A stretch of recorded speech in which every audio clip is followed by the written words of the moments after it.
করে নিয়ে চলতে পারে সে সমস্ত ব্যক্তিদের শরীরে রোগের মাত্রা কমে যায় সুবহানাল্লাহ।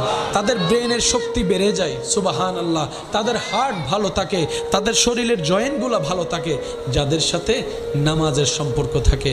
ওই যে রব্বুল আলামিন বলেছে ইন্নাস সালাতা তানহা আনিল ফাহশায়ে ওয়াল মুনকার। তাই রবের কাছে সবসময় ফরিয়াদ করবেন, আল্লাহ নামাজ তো আমরা পড়তেও জানি না, আমরা শুধু অঙ্গভঙ্গিটা করতে জানি, তাও সঠিকভাবে আমরা কেউ করতে জানি না।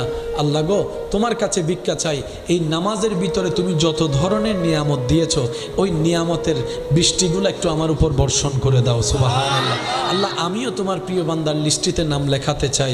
আল্লাহ আমিও ইজ্জতের জীবন চাই, আমিও কবরকে আলোকিত দেখতে চাই। তোমার দয়া ছাড়া তো কিচ্ছুই সম্ভব না। আল্লাহ আমি চেষ্টা করছি তোমার ইবাদত করার, আমি যেভাবে ইবাদত করলে তুমি খুশি হবা আমাকে তুমি দয়া করে নিজ গুণে সেভাবে ইবাদত করার সুযোগ করে দাও।